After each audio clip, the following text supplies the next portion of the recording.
What remains? There is a question you have been avoiding, not carelessly, skillfully.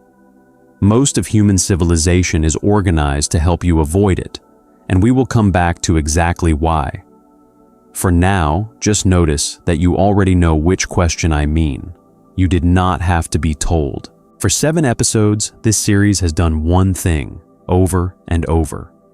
Science looks outward and describes what it finds. The Buddha looked inward and then went one step further. We trace that pattern through the outer world. Perception, impermanence, interdependence. We traced it through the inner world, craving, the self that cannot be located, equanimity, the trained mind, right view. And underneath all of it, one thread kept returning. This moment. The assembled, fabricated now. The only place craving arises, and the only place it can end. The last episode closed with 2 questions, left open on purpose. What happens to this moment when the body stops? What remains when the assembling stops? This is the 3rd movement of the series. The boundary. The place where science reaches the edge of what its instruments can describe, and then keeps finding things at that edge it cannot explain. The place where the questions philosophy and physics have circled for centuries stop being abstract and become the questions you are actually living inside, whether or not you have agreed to. Tonight, what remains? Chapter 1, Science at the Threshold. Start with a man in a hospital in Southampton, England. His heart stopped. Not slowed, stopped. Cardiac arrest. No organized output, no pulse. The monitors doing what monitors do when there is nothing left to measure. By every standard of clinical physiology, the lights in his brain should have gone out within 20 to 30 seconds. That is not a guess, and it is not a rough figure. It is one of the most reliable numbers in resuscitation medicine. The brain runs on a continuous supply of oxygenated blood. When the supply stops, awareness goes within seconds. That is the rule, and it has very few exceptions.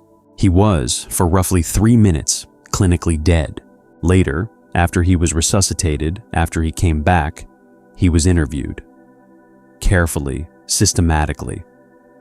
The same structured protocol used across 15 hospitals on 3 continents, designed by people who had grown tired of anecdotes and wanted something they could check. And he described something. He described watching his own resuscitation from above, from a corner of the room, looking down.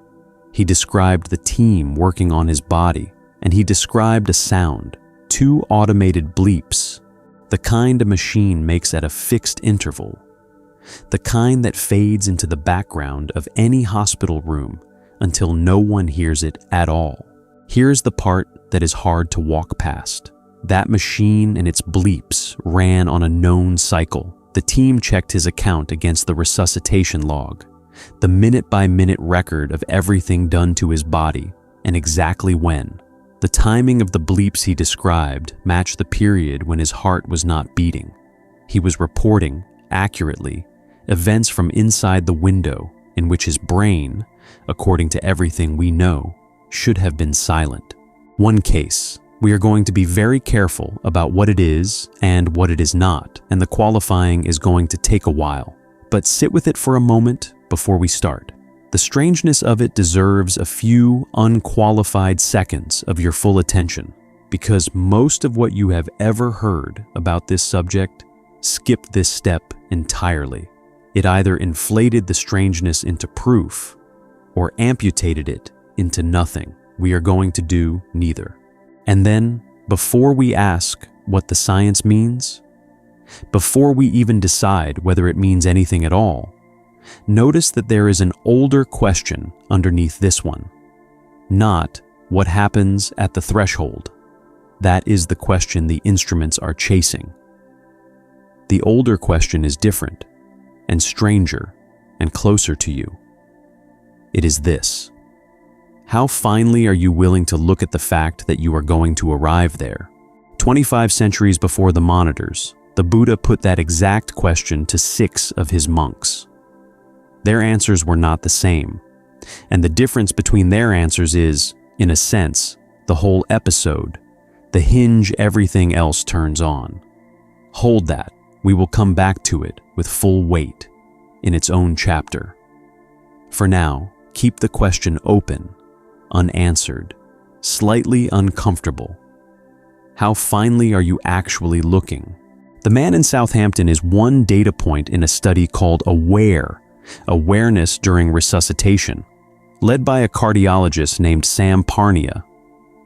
Parnia has spent his career at the edge where resuscitation medicine meets a question most doctors are trained to walk past. Not just whether you can restart a heart, that part medicine has become remarkably good at, but what, if anything, is happening in the mind while the heart is stopped, in the minutes before it is restarted. And here's what makes Parnia worth listening to, and why we are using him rather than the louder voices around this topic. He does not say what the documentaries say, he says what the popular accounts claim. Science has proven that consciousness survives death. Parnia does not claim that. He is, if anything, almost frustratingly precise about it. His words on the Southampton case: consciousness and awareness appeared to occur during a 3-minute period when there was no heartbeat. And this is paradoxical, since the brain typically ceases functioning within 20 to 30 seconds of the heart stopping. Notice exactly what that sentence is, and exactly what it is not. It is a statement that something happened that current physiology does not predict. It is not a statement about what that something proves. Those are different sentences, and the entire integrity of this field lives in the gap between them. Ask directly what it all means. His answer is one of the more honest sentences anywhere in this literature. The evidence thus far suggests that in the first few minutes after death, consciousness is not annihilated. Whether it fades away afterward, we do not know. Read that again, slowly, not "it survives," not "there is an afterlife," not annihilated in the first few minutes, and after that, we do not know. That restraint is not a weakness in the research. It is the single strongest thing about it, and it is the first thing removed by almost everyone who has ever told you this story, because the restraint is precisely what makes it less dramatic and more true. Parnia has a phrase he returns to across 15 years of work. Death, he says, is not a moment in time. It is a process that can be interrupted well after it has begun. We are trained to picture death as a line, alive on this side, dead on that side, an instant of crossing in between. Resuscitation medicine has spent decades demonstrating that the line is not a line at all. It is a corridor, and people can be walked back out of that corridor from far deeper inside it than anyone used to believe was possible. So aware is not, in the end, asking the tabloid question, is there life after death? It is asking something stranger and more specific. What is happening cognitively to a person while they are still inside the corridor, before the door at the far end closes? Now the honesty, in full, because the people this channel is built for can smell a missing caveat from across a room, and would be right to stop trusting me if I left one out here. The full first AWARE study screened 2,060 cardiac arrests. Of those, 330 people survived at all. Of the survivors, only 101 were well enough and recovered enough to complete the detailed interview. Of those 101, 9 reported experiences consistent with what gets called a near-death experience. 2 reported explicit awareness of watching from outside the body. 1, the man in Southampton, gave an account that could actually be checked against the record. Follow the funnel down, 2,060, to 330, to 101, to 9, to 2, to 1. That is not a flood of evidence. That is a single grain that survived an enormous sieve. And the study's most rigorous test, the one designed to settle the matter cleanly, failed. The researchers had installed visual targets, images placed high in resuscitation rooms, where they could only be seen by someone genuinely viewing the room from up near the ceiling. The logic was elegant. If patients were really observing their bodies from that vantage point, then over enough cases, some of them should report the hidden images. Across the first AWARE study and the years of follow-up that came after it, the number of patients who correctly identified a visual target was 0. Not a few, not a weak signal. 0. The single verified case was verified by sound, by the bleeps, only because that particular room happened to have no visual target installed. The strongest claim this research can presently make rests on one auditory case. The strongest test it built for itself returned nothing. So this is not proof of anything, and I want to say that as plainly as the people who inflate it refuse to. Hold both halves at once, without letting either one win. Something occurred that standard physiology does not explain, and the study built specifically to pin that something down mostly did not pin it down. Both are true at the same time. Resisting the urge to collapse them into one tidy conclusion in either direction is the entire discipline of this episode, and it is the discipline the Buddha will turn out to have been training all along. There is a second line of evidence coming from the opposite direction, not from people who came back and reported, but from instruments watching the brain itself as it goes.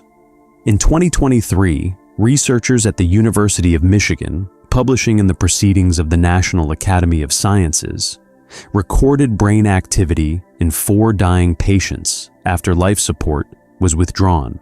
In 2 of the 4, organized gamma activity, a pattern the brain produces during conscious processing, was detectable for roughly 1 to 4 minutes after breathing support stopped. 4 patients, 2 of them. Both of those 2 had a documented history of seizures, which is a genuine confound, and the authors state it themselves rather than burying it. None of the 4 survived, so none of them could ever tell anyone what, if anything, it was like from the inside. The study found a signal that does not look like the flat silence the textbooks predict. It did not and does not find an explanation for the signal. That is the honest size of it, a neural correlate in a sample of 4, not a window into experience. Anyone who tells you that study proves the brain lights up with a life review at death has read the headline and not the paper.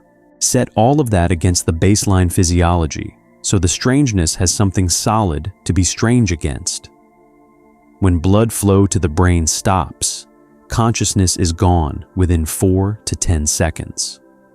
The electrical trace of the working brain flattens to a line within 10 to 30 seconds. Irreversible injury to neurons begins after roughly 4 to 6 minutes without intervention. And doctors draw a distinction here that matters for every single thing that follows in this episode. Clinical death is the reversible state. The heart has stopped, but the cells have not yet been destroyed. Biological death is when that destruction becomes permanent, and there is no walking back. Between the 2 lies a window, perhaps 4 to 6 minutes wide, and Parnia's entire profession is the art of reaching into that window and pulling a person back out of it before the far door shuts. The AWARE study is, in the end, just one question asked from inside that window. What is it like to be the person who is in there? And this is the exact point where science changes register, where you can almost hear its voice change. Up to here, it has been describing mechanism, blood flow, oxygen, gamma bands, time windows, confident, measured, mechanical, the voice of something that knows what it is talking about. And then it arrives at the threshold, looks down at its own data. A man who heard the bleeps, a brain that did not go quiet on schedule, a sample of 4 that cannot speak. And the most honest practitioners in the field say in a much quieter voice, "We do not know what we are looking at." That sentence is not a failure of science. It is a door in it. Because 25 centuries before there was any instrument that could measure the silence, someone walked up to that same threshold with no instruments at all. And instead of asking what happens on the other side of it, he asked a different question entirely. Not what happens when you die, but how does the certainty that you will die change the way you are alive right now in this breath? Same threshold, different question. That is where the Buddha began, and that is where we go next.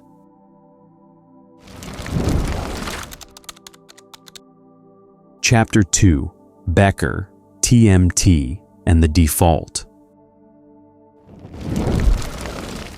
At the very start of this episode, I told you there was a question you have been avoiding, skillfully with help from most of human civilization, and I said we would come back to why. This is the why. In 1973, a cultural anthropologist named Ernest Becker published a book called The Denial of Death. By the time it reached print, he had been diagnosed with the colon cancer that would kill him. He died in March of 1974. 2 months later, in the spring of that year, the book was awarded the Pulitzer Prize for General Nonfiction. He was not alive to receive it. There is something almost unbearably exact about that. A man writes the definitive account of how human beings refuse to look at death, and the recognition arrives 2 months after his own. He did not get to deny it. He got, in the end, to demonstrate it. Becker's central argument is simple to state and difficult to sit with. A human being, he said, is the only animal aware enough of its own death to be terrified by it, and physical enough that it cannot escape it. We are, in his phrase, gods with anuses, minds that can hold eternity, housed in bodies that will rot and unable to forget either fact for long. That contradiction, Becker insisted, is not an occasional mood. It is the engine underneath almost everything. And what we build on top of it, all of it, is a management system for the terror it would otherwise produce. He gave that system a name, the Immortality Project. The project of becoming, symbolically, something that does not die. Found the company, build the cathedral, win the prize, raise the son who carries the name forward. Make the work that will be read after you.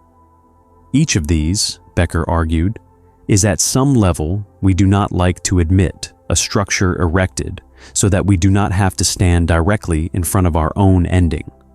A way of being, in his term, the cause of yourself, the author of something that outlasts the body that authored it. And cultures, he said, exist in part to hand out these projects ready-made, shared hero systems in which an ordinary person can feel they are taking part in something, a nation, a faith, a lineage, a cause, large enough and lasting enough that their own disappearance into it does not feel like disappearance. Strip the decoration away, and the architecture is the same everywhere. The terror is managed by building something that feels like it will not die, and then living inside it. Now, be careful here, because this is exactly the kind of claim that gets oversold, and this channel does not oversell. Becker's book was a thesis, interpretive, anthropological, a lens for reading the whole of human culture, argued by one man with enormous force and very little in the way of controlled evidence. It was, in honest terms, philosophy wearing the coat of social science. What turned it into an experimental program came later, and from other people.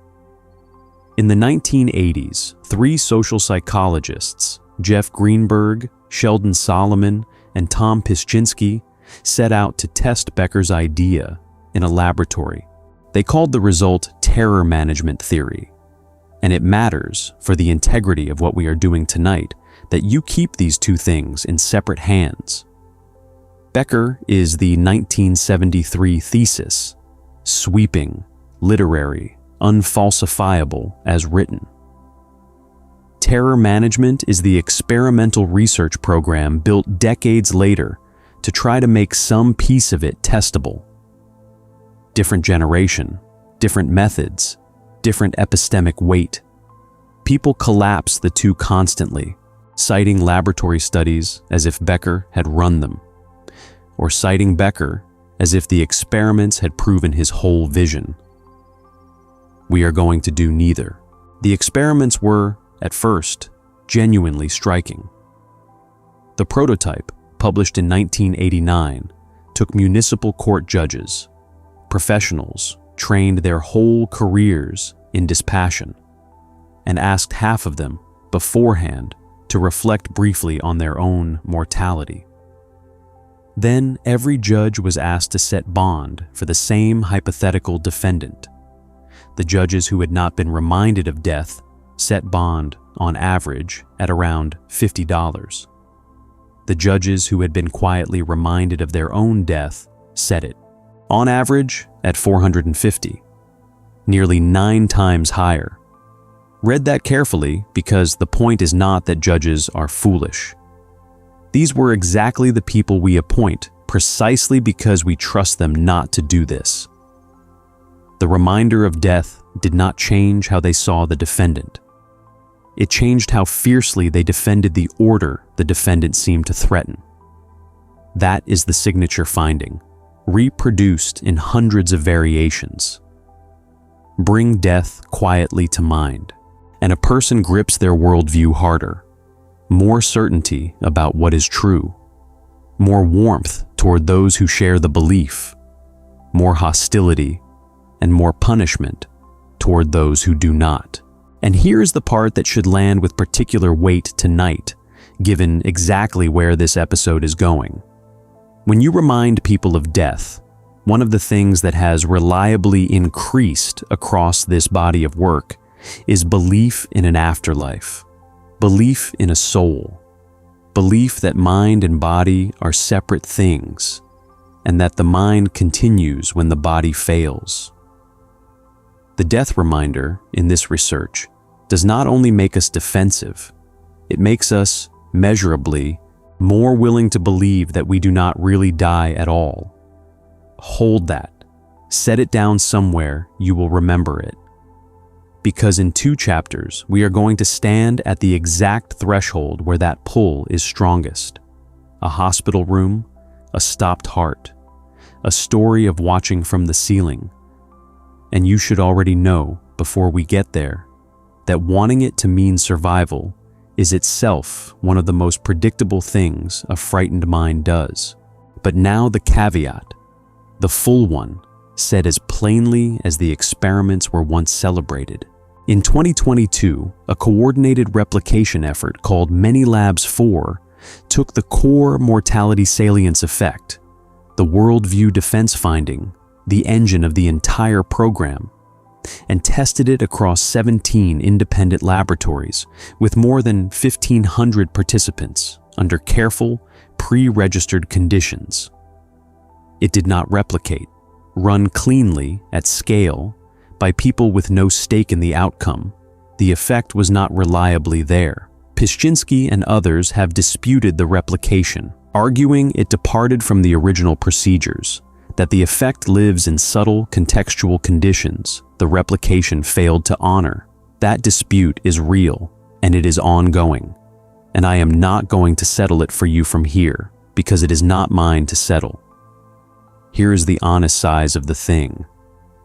Terror management is an enormously influential theory.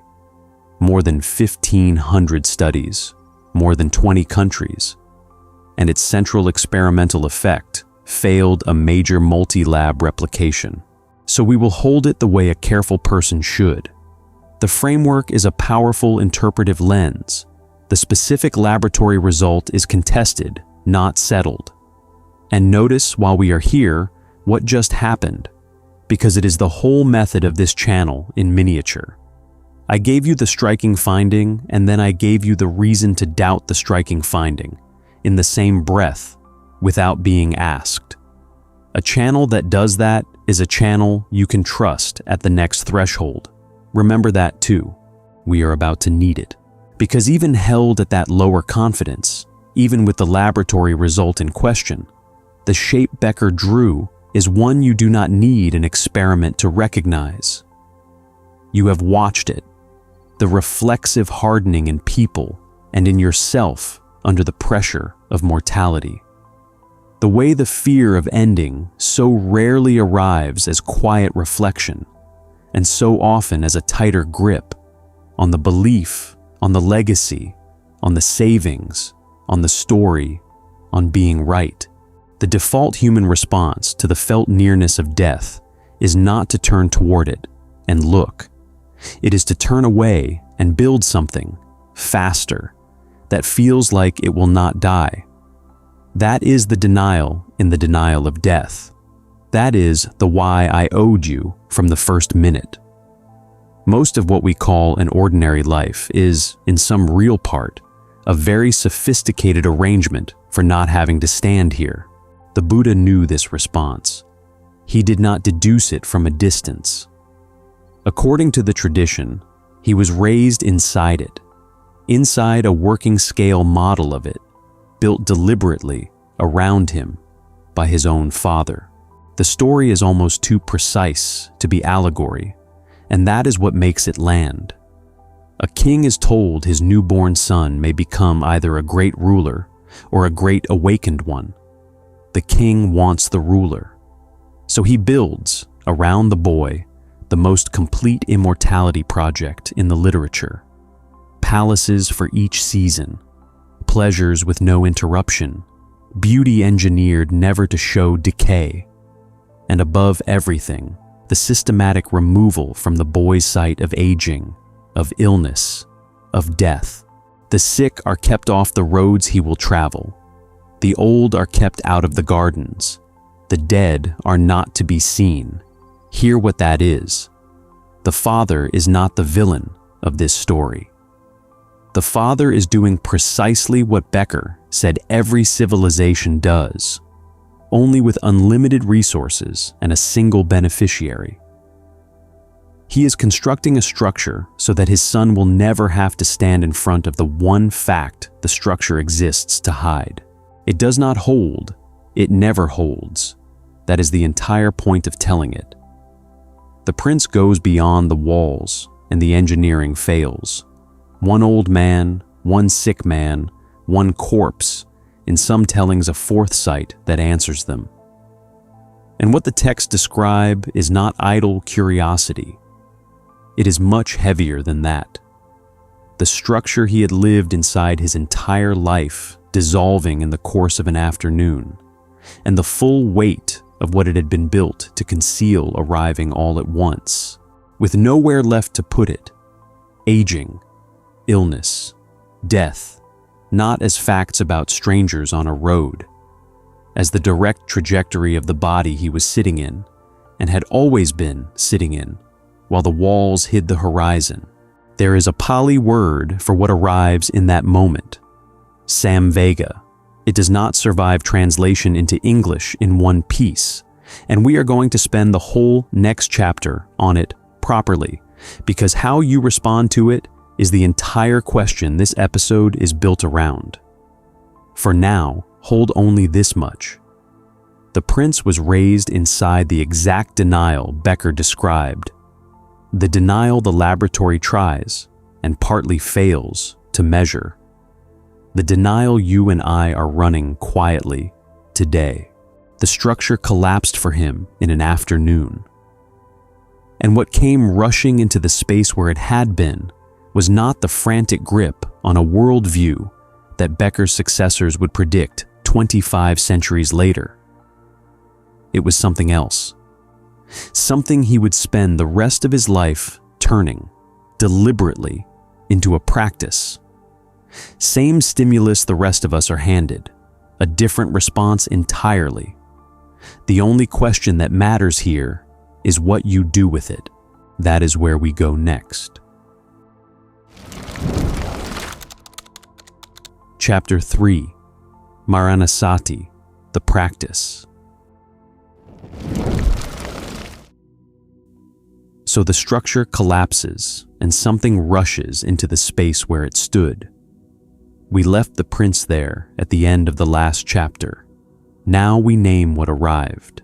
The word is samvega, and the person who has thought most carefully, in English, about what it actually contains is the monk Thanissaro Bhikkhu, in an essay called Affirming the Truths of the Heart. His reading is the one we will lean on, and I will keep it attributed, because the precision is his, not mine. Samvega, he says, is not one feeling. It is at least 3 clusters of feelings at once. That phrase is his, arriving together and refusing to be separated. There is the shock and dismay of seeing, suddenly and without the usual cushioning, the futility of life as it is normally lived. There is a second, more uncomfortable layer, a chastening recognition of one's own complacency, the foolishness of having lived so long, so blindly inside the walls. And there is a third, an urgent, almost physical need to find a way out, not someday, now. No single English word carries all 3. That is why Thanissaro's recommendation is simply to stop translating it and learn the Pali. We will take that advice. Held alone, samvega is unbearable. A clear sight of futility, a sharp sense of having wasted what is already half spent, and an urgency with nowhere to go. That is not awakening. That is despair with good eyesight. And this is the precise hinge of the entire teaching, the thing almost every secular borrowing of Buddhism quietly drops. Samvega has a partner. Thanissaro calls it pasada, a clarity, a kind of serene confidence. And its job is exactly to keep samvega from curdling into despair. Pasada is what arrives when the mind, having seen the futility honestly, also sees something else, that there is a way through, and that the way is available, and that it can be walked starting now. The shock without the confidence is collapse. The confidence without the shock is the old denial in a calmer voice. You need both. The prince had both. The first 3 sights gave him samvega. The 4th, in the traditional telling, a wandering contemplative, composed, at peace, having clearly found something, gave him pasada. He did not leave the palace because he was crushed. He left because he had seen, at the same time, the futility and the door. That is the answer to the question I left open at the end of the last chapter. What do you do with it? You do not manage it the way the laboratory says we manage it. You let it move you toward the door. This is not only the founder's biography. The canon turns it into an instruction anyone can run. In the Upajjhatthana Sutta, that is AN 557, the Buddha names 5 things a person should reflect on often, not occasionally, often. I am subject to aging. I have not gone beyond aging. I am subject to illness. I am subject to death. I have not gone beyond death. I will grow different, separate from everyone and everything dear and appealing to me. And I am the owner of my actions, heir to my actions. What I do is the ground I will stand on. 5 reflections. And the sutta does not leave their purpose to interpretation. It states it. Reflecting on aging is there to break the intoxication with youth. Reflecting on illness breaks the intoxication with health. And reflecting on death, here is the canonical phrase, and it is sharper than anything a modern wellness vocabulary would permit, breaks the intoxication with life. The ordinary person, the sutta is saying, is not neutral about being alive. The ordinary person is drunk on it. Death contemplation is not morbidity, it is sobriety. It is the practice of being, for a few minutes a day, sober about the one fact the whole palace was built to keep you drunk against. And then there is a sutta that takes this and sharpens it to a single point. The Maranasati Sutta, AN 619.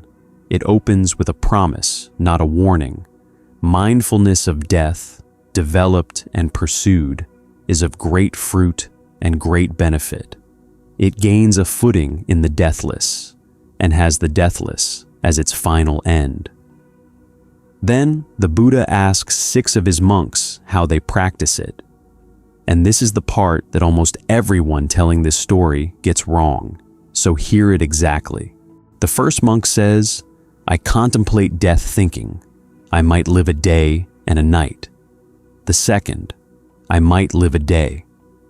The third, "I might live the time it takes to eat a single meal." The fourth, "I might live the time it takes to swallow 4 morsels of food." And the Buddha, and this is the moment, does not praise them. He calls them heedless. They develop mindfulness of death, he says, slowly. Then the 5th monk, "I might live the time it takes to swallow 1 morsel of food." And the 6th, "I might live only the time it takes to breathe out after breathing in, or to breathe in after breathing out." To these 2, and only these 2, the Buddha says, heedful. They develop mindfulness of death acutely. 4, heedless. 2, heedful. Not all 6 failing, not all 6 passing. 4 and 2. The difference between them is not sincerity. All 6 are contemplating death. The difference is resolution, granularity. Sit with why that is the dividing line, because it is the whole teaching. At the scale of a day, you can contemplate your death with complete seriousness and still, underneath, assume the next day is yours. At the scale of a meal, the same quiet assumption survives. You will at least finish the meal. Even at 4 mouthfuls, there is a runway, short but real, that you are tacitly standing on. It is only at the scale of a single in-breath and out-breath that the assumption has nowhere left to hide. There is no version of, "the next breath is guaranteed to me." At that resolution, the imagined runway, the years you are quietly counting on, the someday you are saving the real living for, collapses to the only interval you actually have, which is this one. That is what the 2 heedful monks are doing. Not frightening themselves, recalibrating what is real. The time you have is not the time you have been imagining. It is this breath and possibly the next. And notice how the sutta ends, because this is where it earns the word urgent rather than morbid. The Buddha does not close with a meditation on decay. He does not tell them to dwell on the corpse and despair. He gives them a resolve to train with. We will dwell heedfully. We will develop mindfulness of death acutely, for the sake of ending the effluence, for the sake of the deathless, the sutta promised at the start. The point was never to make you afraid of the breath running out. The point is to stop you from wasting the interval between this breath and that one. Samvega, with pasada, the sight and the door. Now let me do the thing this series exists to do, and let me label it clearly as mine, because it is an interpretation and not a finding. What I notice when I sit with these 2 bodies of evidence side by side, The terror management research on one side, the Maranasati teaching on the other, is that they describe the same stimulus producing exactly opposite responses. The laboratory stimulus. Write a short paragraph imagining your own death. The intended result, when the classic effect obtains, grip the worldview harder. More certainty, more defense, more punishment of the people who threaten the story, more reaching for symbolic permanence, more belief that you do not really die. The Maranasati stimulus. Contemplate death at the resolution of a single breath. The intended result, the grip loosens, disenchantment with the intoxications, youth, health, the long imagined runway, and an urgency to walk the path before the interval is gone. Same raw material, opposite directions. One closes the hand, the other opens it. I want to be exact about what that is and is not. Buddhism does not prove terror management wrong. Terror management does not disprove Buddhism. They are not competing for the same prize. They are descriptions of two different operations performed on the same raw material. The bare fact that you will die. Terror management, when its effect holds, documents what the untrained mind does with that fact by default. It flinches and builds. Maranasati is a deliberate training in doing the other thing, not flinching, and not building, looking, and loosening. The honest claim is not, science has discovered the Buddhists were right. The honest claim is narrower and stranger.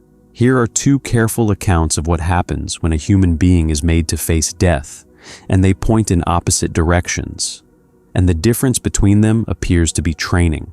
There is one place the laboratory and the practice almost touch. In 2010, Niemiec and colleagues in the Journal of Personality and Social Psychology ran a series of experiments, 7 of them, on people who scored high in what researchers call trait mindfulness, a stable, receptive, non-defensive quality of attention. Under the standard mortality reminder, those individuals did not show the usual worldview defense. They were more willing to stay with the death-related material rather than close around their beliefs to escape it. I have to be careful here, and I will be. That study measured trait mindfulness, a dispositional trait. It did not measure Maranasati, the specific contemplative practice in AN 619. The connection between them is structural, not direct, and I am not going to pretend the experiment tested the sutta, but it points, with whatever weight one careful study carries, in the same direction the sutta points, that a stable, trained relationship to death awareness does not require clinging in order to stay regulated. The default is the flinch. The flinch is not the only option, which still leaves the older question, the one underneath the practice, the one the practice does not actually answer. Maranasati tells you, with great precision, how knowing you will die should change the way you are alive. It does not tell you what, if anything, remains when the breath the 6th monk was watching finally does not come. The Buddha had something to say about that too. It is stranger than either the science or the practice, and it is where we go last. Chapter 4. What remains? Go back to the room in Southampton, because we owe it an answer. And the honest answer is the one we are going to give. The AWARE study found one case it could check. A man reported events from the window in which his brain should have been silent, and the timing held up against the log. That is what happened. Now here, again, the strongest sentence its lead researcher will allow himself. The evidence suggests that in the first few minutes after death, consciousness is not annihilated, and whether it fades away afterward, we do not know. That is the edge of what the instruments can say. Not that something survives, that something was there longer than the physiology predicts, and that science does not currently have a framework for what it was. And before anyone reaches for the easy bridge, remember chapter 2. The pull to hear "not annihilated" as "therefore I go on" is not a deduction. It is the single most predictable thing a mind does at this exact threshold. Notice the pull. Do not obey it just because it is strong. 2 more fences quickly, because the educated mind reaches for both. The first, a near-death experience, is a report from someone who did not die. The Buddhist teaching on what remains is doctrinal and does not stand or fall on a hospital interview. They are different frameworks answering different questions. Do not weld them together because they happen to be adjacent tonight. The second, you will hear it said that energy cannot be created or destroyed, therefore something of you persists. As poetry, fine. As physics, it is a category error. The energy in that law is joules, not memory, not personality, not you. The physicist Sean Carroll put the real point plainly. The information that is you is held in the arrangement of atoms in a brain, and there is no known way for that arrangement to leave the body intact. The relevant physics is not the conservation of energy. It is the completeness of the physics we already have at the scale of a living brain. The first law is the wrong tool, picked up because it sounds like comfort. So what does the canon actually say remains? Not from a survivor's account, it never had one, but from the death of a fully awakened person. There is a sutta, SN 2287, about a monk named Vakali. After Vakali dies, the Buddha points to a darkness moving through the air, drifting one way and then another, searching. He tells the monks what it is. That, he says, is Mara, searching for the consciousness of Vakali. Where is it established? Picture it for a moment. Death itself, given a face, moving through every direction of space, looking for the one who has just died, and not finding him. Then the line the entire episode has been walking toward. It is through unestablished consciousness that Vakali has attained total unbinding. I am keeping that attributed. The rendering is Thanissaro Bhikkhus, unestablished, not destroyed, not relocated to somewhere better. Unestablished, it does not land, it does not take a new support, it cannot be traced. Mara hunts the cosmos and comes back with nothing.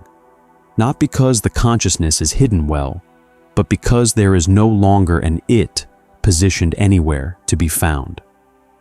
The companion passages, SN 2253 and SN 2254, give the mechanism without ornament. When passion for form, feeling, perception, fabrication, consciousness is abandoned, the support is cut off. Consciousness, unestablished, not increasing, not concocting, is released. That is the canon's whole answer for that one kind of death, not a destination, the end of needing one. Now the disclosures, because this is precisely where the tradition gets oversold. You will often hear that Buddhism teaches a rebirth-linking consciousness that carries a cross. That term, Padasandhi Citta, is not in the suttas. It is Buddhaghosa's from the Abhidhamma commentaries, roughly 5 centuries after the Buddha.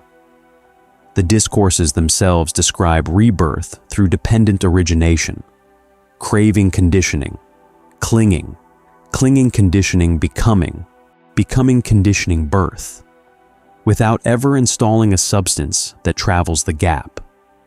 And rebirth itself. Thanissaro does not treat it as metaphor, and he does not treat it as proven. He treats it as a wager, his position attributed to him, and not dressed up as science.